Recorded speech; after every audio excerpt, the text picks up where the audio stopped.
आता तुम्ही आतमध्ये गेलात, निवडणूक आयोगाच्या ज्या अधिकारी आहेत त्यांना भेटलात, त्यांनी काय उत्तर दिलं तुम्हाला? त्यांनी आमच्याकडे अर्ज घेतला, त्यांनी सांगितलं जे काय असेल वरच्या लेवलला बोला, फक्त अर्ज देऊन द्या, पण ते सील प्रक्रिया थांबवत नाहीत आणि त्याने मशीन सील केल्या जात आहेत. त्यामुळे कुठली प्रक्रिया थांबत नसल्यामुळे घोळ या ठिकाणी झालेला आहे, हे तर निश्चित आहे आणि त्याच्यावर कुठली कारवाई होईल अशी मला वाटत नाही. निवडणूक आयोग कुठेतरी एकतर्फा निर्णय घेतोय का? 100% एकतर्फा निर्णय आहे ना.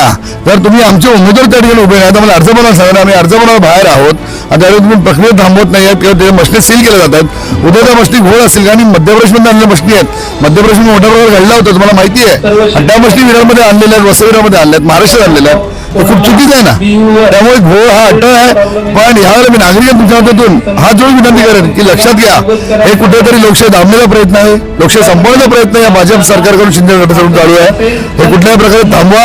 येण्या काळात मशाला उमेदवार आमचे आहेत त्यांच्या मतदान करा आणि यांच्या भाषेत उत्तर द्या. कौन से वार्ड से खड़े भैया? हम वार्ड क्रमांक 10 क से खड़े हैं, महिला वार्ड है, हमारी मैडम खड़ी है। यहाँ पे जो है छोटे दलों को दबाया गया है। हम आप हमारी बात सुनने आए, देश के चौथा स्तंभ मीडिया के माध्यम से हम जनता को बताना चाह रहे हैं कि जितना भी दबाए विरोधी आपको दबना नहीं है, अपना मत का ऐसा बटन दबाइए कि विरोधी भी घबरा जाए हमारे। आप कितना भी हाईलाइट करो अपने बटन को, मगर जनता की निगाह में नहीं हाईलाइट कर सकते हो। टॉप 10 महाराष्ट्र न्यूज चॅनल मधून मी दीपक कोटेकर. यावेळेला मी उपस्थित आहे मतदान केंद्रावरती. आज या ठिकाणी ईव्हीएम मशीनची पाहणी करण्यासाठी या सगळ्या उमेदवारांना बोलवलेलं आहे, परंतु यांचा एक आक्षेप आहे. आक्षेप असा आहे की जे ईव्हीएम मध्ये चिन्ह ठेवलेलं आहे ते चिन्ह भारतीय जनता पार्टीचं कमळ आणि शिवसेनेचं धनुष्यबाण हे डार्क बोल्ड केलेलं आहे, तर बाकीचे जे इतर जे चिन्ह आहेत ते पुसट आहेत. सगळा संभ्रम पसरवला जातो असं म्हणणं या उमेदवारांचं आहे. ते माझ्यासोबत ही सगळी उम्मीदवार आहेत. कौन से वार्ड से खड़े भैया? हम वार्ड क्रमांक 10 क से खड़े हैं, महिला वार्ड है, हमारी मैडम खड़ी है। यहाँ पे जो है छोटे दलों को दबाया गया है। आप हमारी बात सुनने आए, देश के चौथा स्तंभ मीडिया के माध्यम से हम जनता को बताना चाह रहे हैं कि जितना भी दबाए विरोधी आपको दबना नहीं है, अपना मत का ऐसा बटन दबाइए कि विरोधी भी घबरा जाए हमारे। आप कितना भी हाईलाइट करो अपने बटन को, मगर जनता की निगाह में नहीं हाईलाइट कर सकते हो। जनता की निगाह आप कितना भी धूल झोंकोगे अपने विकास का, देश के अपने भारत के प्रधानमंत्री का जितना भी हाईलाइट करो, मगर जनता को दबाना नहीं चाहोगे। आपने इस विषय पर कंप्लेंट की है क्या? हम इस विषय पे कंप्लेन किए हैं, मगर जो आरओ है बोले हम बात करते हैं, आप आयुक्त को बताइए।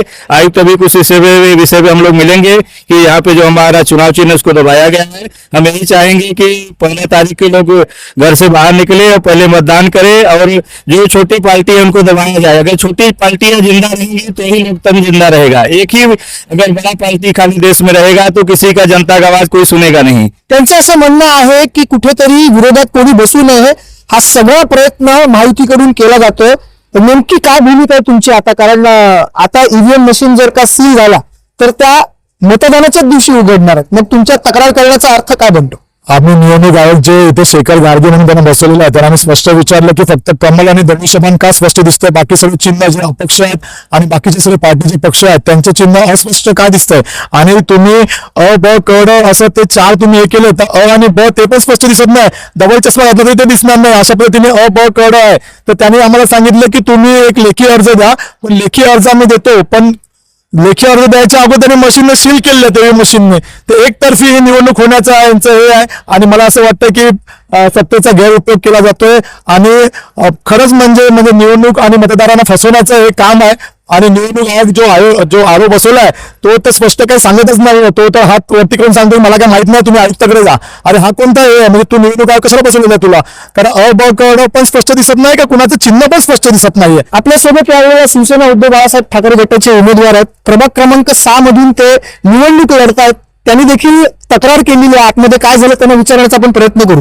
आता तुम्ही आतमध्ये गेलात, निवडणूक आयोगाच्या ज्या अधिकारी आहेत त्यांना भेटलात, त्यांनी काय उत्तर दिलं तुम्हाला? त्यांनी आमच्याकडे अर्ज घेतला, त्यांनी सांगितलं जे काय असेल वरच्या लेवलला बोला, फक्त अर्ज देऊन द्या, पण ते सील प्रक्रिया थांबवत नाहीत आणि त्याने मशीन सील केल्या जात आहेत. त्यामुळे कुठली प्रक्रिया थांबत नसल्यामुळे घोळ या ठिकाणी झालेला आहे, हे तर निश्चित आहे आणि त्याची कुठली कारवाई होईल अशी मला वाटत नाही. निवडणूक आयोग कुठेतरी एकतर्फा निर्णय घेतोय का?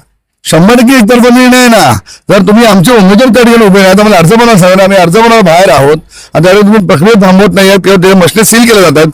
उद्या त्या मशिनी घोळ असतील आणि मध्य प्रदेशमध्ये आणलेल्या मशिनी आहेत, मध्य प्रदेशमध्ये घडला होता माहिती आहे, त्या मशिनी विरारमध्ये आणलेल्या आहेत, वसईविरामध्ये आणल्या आहेत, महाराष्ट्रात आणलेल्या आहेत. हे खूप चुकीचं आहे ना. त्यामुळे घोळ हा अड्डा आहे. पण यावर मी नागरिक तुमच्या हातातून हा जो विनंती करेन की लक्षात घ्या, हे कुठेतरी लोकशाही दाबण्याचा प्रयत्न आहे, लोकशाही संपवण्याचा प्रयत्न या भाजप सरकारकडून शिंदे गटाकडून चालू आहे. हे कुठल्या प्रकारे थांबवा. येणार त्यांच्या मतदान करा आणि यांच्या पैसे उत्तर द्या. त्यांना त्यांच्याच भाषेत उत्तर द्या. आता खरी भूमिका काय आहे, आतमध्ये जे ईव्हीएम चे चिन्ह आहेत त्यांचा आपण फोटो किंवा व्हिडिओ नियमाप्रमाणे काढू शकत नाही आणि तशी परवानगी देखील मीडियाला नाहीये. असं असताना हे उमेदवार ज्या काही गोष्टी सांगतात, या गोष्टींचा येणाऱ्या निवडणुकीत 15 तारखेला किती फरक पडणार हे आपल्याला 16 तारखेला दिसून येणार आहे. आता 16 तारखेला चित्र स्पष्ट होईल की नेमकी कोणाची काय भूमिका होती, कोण जिंकणार कोण हारणार. परंतु निवडणुकीच्या आधीच आपल्याला या सगळ्या गोष्टी आता समोर यायला लागलेल्या आहेत. Captain Maharashtra news, Vasai Virar.